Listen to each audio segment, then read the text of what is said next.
민주당이요, 이번 주 패스트트랙 법안 처리에 재시동을 걸고 나섰습니다. 잠시 숨고르기를 했던 여야의 강대강 대치 다시 재개될 전망을 보이고 있죠. 이를 저지하기 위해서 제1야당인 자유한국당이 필리버스터 카드를 또다시 꺼낼지 이 관심이 쏠리고 있습니다. 관련해서 박용진 민주당 의원 연결해서 이야기 나눠보겠습니다. 의원님 나와 계십니까? 예, 안녕하세요. 새해 복 많이 받으십시오. 네, 새해 복 많이 받으십시오. 자, 어쨌든 민주당이 오늘 본회의를 열어서 검경수사권 조정 또 유치원 3법 순차적으로 처리한다는 입장 밝히고 있는데 유치원 3법에 대해서 지난 한 해 동안 전력을 투기해 오신 우리 박용진 의원님께서는 상당히 좀 남다른 마음가짐이 좀 있으실 것 같아요. 예, 국회법에 따라서 패스트트랙 기간이 이미 끝났고 네. 또 발의된 지 1년도 넘은 법안이라서요. 국회법에 따라서 무조건 상정을 합니다. 그런데 본회의가 열리면 상정되는 거에 중요한 게 아니라 어떻게 통과시킬 거냐, 그렇죠. 어떤 전략을 가질 거냐, 표결은 진짜 하냐, 이제 이 문제가 남아 있는데 네. 어제 이인영 원내대표 기자간담회 보니까 하겠다는 의지를 분명히 밝히고 있고요. 또 네. 이게 민주당의 당론 법안이거든요. 네. 그러니까 이 통과에 대한 책임을 가진 원내대표로서는 이 부분에 대한 분명한 전략, 계획 이런 걸 가지고 통과시킬 거라고 믿고 있습니다. 네, 통과시킬 것으로 믿고 있다. 예. 의원님께서 방금 이인영 원내대표를 말씀하셨으니까 드리는 질문입니다만, 21대 총선 공천 레이스가 지금 임박하는 그런 상황 아니겠습니까? 그래서, 네네. 의원님께서는 유치원법 3법 제대로 처리 못하면 민주당 탓이다. 이인영 원내대표가 책임있게 처리해 줄 것을 믿는다. 이렇게 해서 당내 리더십을 겨냥을 했는데, 이번 아니면 정말 통과가 어렵다고 보시는 건가요? 예, 그렇습니다. 일단 유치원 3법은 20대 국회 최대 민생법안의 상징 중에 하나라고 보고 있거든요. 네. 예, 아이들을 위한 법을 정쟁으로 태클 걸었던 자유한국당은 양심도 없는 정치 세력이다 저는 그렇게 생각을 합니다. 네. 그런데 이제 문제는 아까 말씀드린 것처럼 이게 더불어민주당의 당론 법안이고 또 지금 국회 운영 전체를 이제 책임지고 있는 것도 여당이기 때문에 책임 있게 통과시키는 것이 가장 중요한 거다. 야당이 발목 잡고 반대한다고 해도 이미 이제 어떻게 통과시킬 건지를 선거법, 공수처법을 통과시키면서 그 방법은 보여줬기 때문에 야당을 탓하기만 해서는 국민들한테 할 필요는 없다. 저는 그렇게 보고요. 네. 중요한 포인트가 하나 있습니다. 문희상 의장이 원래 다음 주에 해외 순방 일정이 있었어요. 네. 그런데 이 일정을 다 취소를 했습니다. 국가 의전서열 2위인 국회의장의 공식적인 해외 외교 일정이 변경된 거는 유치원 3법 통과에 대한 결전의 의지를 담은 거 아니겠냐. 그렇게 보신다. 싶습니다. 예. 네. 일단 의원님께서는 초선 아니십니까? 이 초선이면은 참 의정 활동에 여러 가지 제약이 좀 있을 수가 있는데 이 이인영 원내대표라든가 이 당 지도부에 대해서 실질적으로 유치원 3법에 대해서 전력을 투기해 오셨으니까 그런 말씀 하실 수가 있는데 좀 부담되시지 않으십니까? 당 지도부를 좀 압박하는 게? 전혀 그렇지 않고요. 네.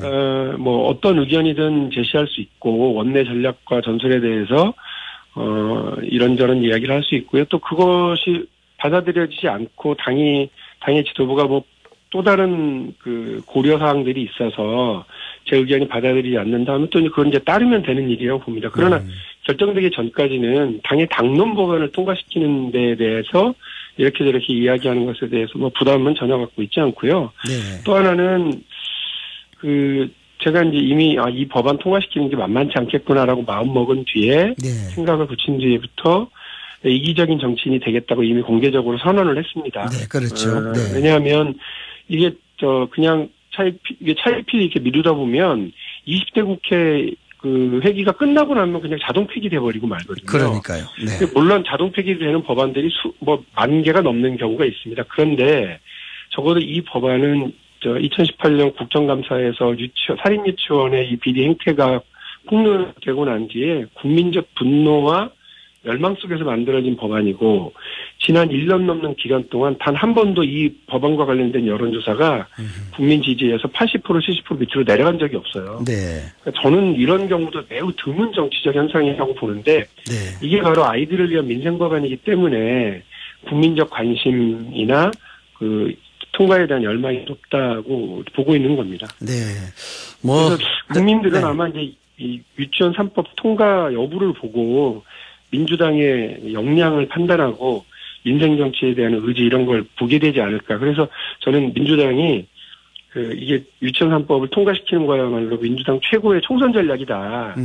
그러니까 유치원 3법 통과에 대한 의지를 분명히 하고 구체적인 실천 계획을 통해서 통과시키는 걸 보여드리면 국민들께서 이번 총선에서 민주당에 대해서 넉넉한 이런 지지를 보내주시리라고 믿고 있습니다. 이 유치원 3법이 가장 개혁적인 법안이고 민생에 근접한 법안이기 때문에 총통과를 낼 것으로 보인다. 이렇게 이제 말씀하시는 것 같은데 어쨌든 문희상 국회의장도 해외 순방 출장 일정을 이제 사실 뒤로 미루면서 이렇게 있다는 것이 유치원 3법이라든가 이런 법안 통과시키기 위한 것이다. 이렇게 이제 해석을 한다고 말씀하셨지 않습니까? 네. 그런데 작년 보면은 국회에서 선거법 개정안, 검찰 개혁 법안보다도 사실 유치원 3법이 먼저 발의가 됐고 또 패스트트랙도 먼저 지정이 됐는데 안건 순서는 좀 밀렸단 말이죠. 여기에 네. 의원님이 아시는 특별한 이유가 있으실까요? 저는 의견을 제시를 했습니다. 이제 말씀하신 그런 내용들 때문에 가장 먼저 패스트트랙 지정에서 험난한 세월을 거쳐서 왔고 네. 또 그 민생 법안이고 아이들을 위한 법안이니까 아이들을 먼저 이렇게 하는 국회 그리고 여당의 어떤 태도를 보여주는 게 어떠냐 했는데 결과적으로 됐듯이 받아들여지는 지지는 이제 않은 겁니다. 아마 선거법 등의 격렬한 반대가 있는 법안을 먼저 통과시키고 나서 예봉을 꺾고 나면 쉽게 일이 풀리지 않겠느냐. 저는 그런 얘기를 하는 걸 들었습니다만 그럼에도 불구하고 지금 어떻게 될지는 모르겠어요. 근데 이제 어제 좀 심재철 자유한국당 원내대표가 조금 재밌는 얘기를 하셨는데 그렇죠. 네. 기조가 달라지느냐 이제 기자들이 물으니까 아직 기조가 달라질 거라고 하는 이야기를 듣지를 못했다는 거예요. 듣지를 못했다. 네. 웃기잖아요. 이분이 원내대표 아닌가요? 네. 이분이 그 국회 부의장까지 하시고 5선의 원내대표인데 누구한테 무슨 얘기를 들어서 일을 처리하신다는 건지. 네. 이게 아마 황교안 당대표를 두고서 하는 말인지 모르겠는데. 황 대표의 어떤 지시랄까 지침이랄까. 네. 그렇지 않고서 누구한테 그런 기조가 바뀌는지 많은지 얘기를 듣고 얘기하는지 잘 모르겠어요. 근데 이 뉘앙스에는 그 유치원 3법을 비롯한 민생 법안들에 대한 필리버스터를 걸어놓고 하는 게 얼마나 부담스럽겠습니까? 선거를 앞두고. 네. 그러니까 만일에 그래서 오늘 내일 사이에 필리버스터 안 하고 그냥 찬반 토론으로 표결하겠다라고 하는 것이 나오면 저는 민주당 지도부, 원내 지도부의 판단이 맞았다라고 이제 보는 거고요. 그렇지 않고 끝까지 목리를 부린다. 그러면 저는 우리 국민 여러분들께서 그 유치원 3법에 반대하는 의원에 대해서는 총선에서 낙선으로 심판하셔 주셔야 된다고 봅니다. 이 분명한 의지를 좀 보여주실 필요가 있고요. 내 지역구의 현역 국회의원이 이번에 또 나오는데 그 사람을 찍을지 말지 볼 때 주요한 어떤 기준점으로 삼으실 게 이 유치원 3법에 대한 찬반 혹은 태도를 보시고 표결에 투표를 해주시면 된다고 저는 봅니다. 왜냐하면 이거야말로 국민을 위해서 의정활동을 하는 사람인지 아니면 일부 이익집단, 사립유치원 이익집단을 위해서 일을 해온 사람들인지 이념에 사로잡혀서 아이들 팽개친 사람인지에 대해서 분명하게 평가할 수 있는 기준점이 될 거라고 보기 때문에 그렇습니다. 네. 방금 전에 의원님께서도 지적을 하셨습니다만 심재철 자유한국당 원내대표의 기조 이게 좀 해석하기 나름이긴 한데 어떤 식으로 본다 그러면은 한국당이 유치원 3법이라든가 국회에서 필리버스터를 계속 이어간다는 게 좀 부담스럽게 느껴질 수도 있다. 이렇게 해석할 수도 있는 건가요? 개별적으로 만나보면 자유한국당 의원들도 고개를 절레절레 해요. 이걸 가지고 어떻게 필리버스터를 하겠다는 거냐. 자기들도 답답하다는 겁니다. 자유한국당이 수정안도 내놨어요. 그러니까 11월 29일 날, 작년 11월 29일 날 무더기로 199개 법안에 대해서 다 필리버스터를 걸겠다고 했을 때 이때 아침만 하더라도 나경원 원내대표가 뭐라고 그랬느냐면 수정안을 냈고 수정안을 두고서 우리는 찬반 토론을 한다 이렇게 입장을 내놨거든요. 그런데 느닷없이 이게 이제 기조가 바뀌면서 지금 이렇게 왔는데 자유한국당은 이미 법안 심사 과정에서도 자신들의 의지를 분명히 했고 330일 동안 발목도 잡았고 그런데 필리버스터를 통해서 또 지금 발목을 잡고 있는 거거든요. 이거 반칙이에요. 네. 그러니까 국회법에서 그 이른바 신속 처리의 양건으로 지정하는 이유는 5분의 3 이상의 절대 다수를 점하는 법안에 대해서 소수파의 의견은 보장하지만 표결은 반드시 한다라고 하는 거거든요. 네. 근데 330일이라고 하는 긴 기간, 숙려 기간이 끝났는데도 표결을 못하도록 가로막고 있는 것 자체는 국회법 무시이고 또 저는 반칙이라고 봅니다. 근데 네. 이 태도가 저는 자유한국당이 진심이라고 봐요. 수정안을 내놨고 그 수정안에서는 그 한일총이 바라는 내용도 담겨져 있고 이렇습니다만 그러나 국회에서 다수 표결을 통해서 결정을 하면 될 일이거든요. 네. 이거를 처리를 못하게 막겠다. 이거는 용납되지 않는 일이기 때문에 계속 이런 태도를 고집하면 아까 말씀드린 것처럼 우리 국민들께서는 유치원 3법에 대한 반대 의견, 반대 정당은 총선에서 낙선으로 심판하시는 수밖에 없다 이렇게 보고 있습니다. 네, 4월이면 아시다시피 총선이 임박해 왔기 때문에 여러 가지 이제 정치적 공학적인 의미도 포함이 되지 않을까 싶은데요.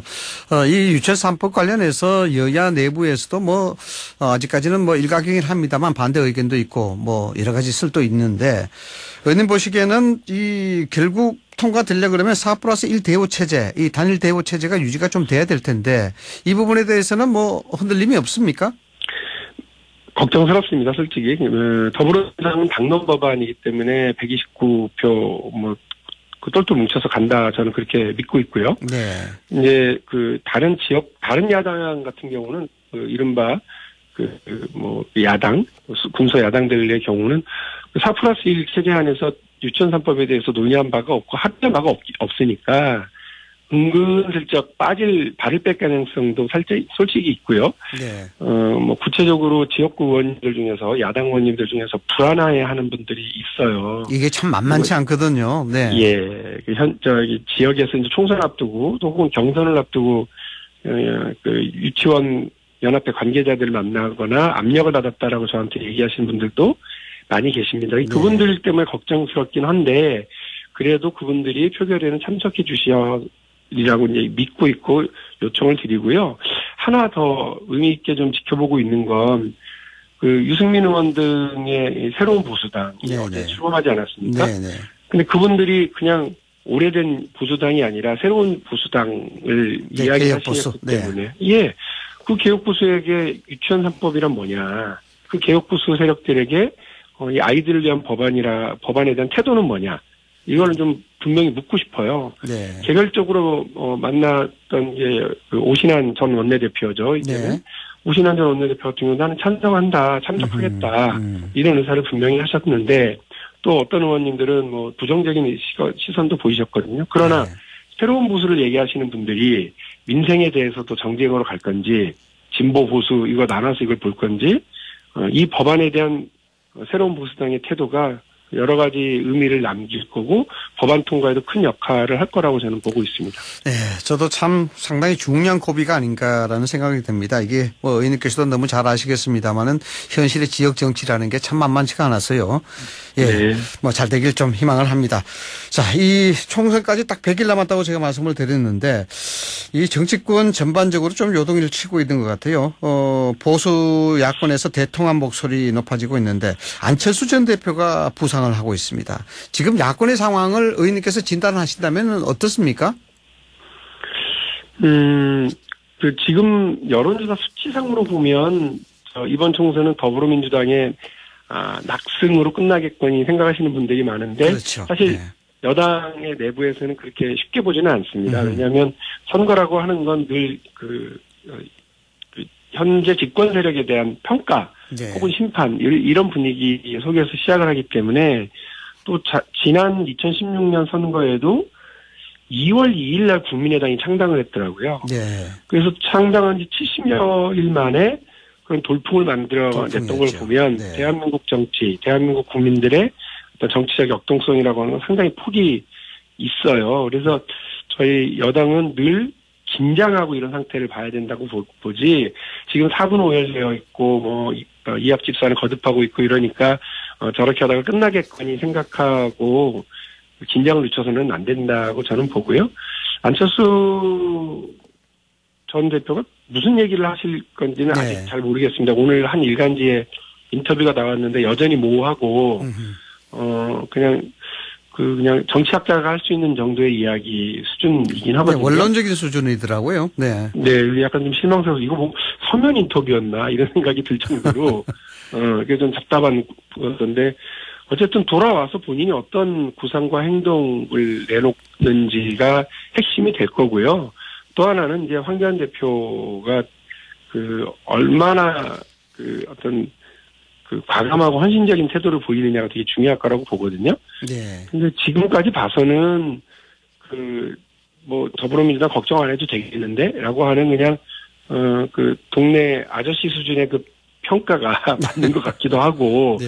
그러나 아까 말씀드린 것처럼 여당은 늘 긴장하고 또 겸허한 자세로 국정을 책임져 가면서 이번 선거에서도 국민들에게 신뢰를 드리기 위해서 노력을 해야 한다고 저는 보고 있습니다. 어쨌든 여권에서는 정권 심판론 또는 중간 평가론 이런 것들이 이제 자유롭지만은 않을 것 같다는 생각도 저도 하는데, 자, 의원님 이 부분에 있어서 중요한 거는 여권의 입장도 여기에 따라서 달라질 것 같습니다만 보수 통합 가능성이 높겠습니까? 선거 연대 가능성이 높겠습니까? 통합 가능성이 점점 커질 거라고 봅니다. 그래서 지금 오늘 시점에서 보면 그 이전엔 잘 얘기하지 않았던 자유한국당 간판도 내릴 수 있다. 네. 이런 얘기까지 지금 나오는 걸 보면 이제 초읽기에 들어갔고 선거는 100일이라고 하는 초읽기에 들어갔고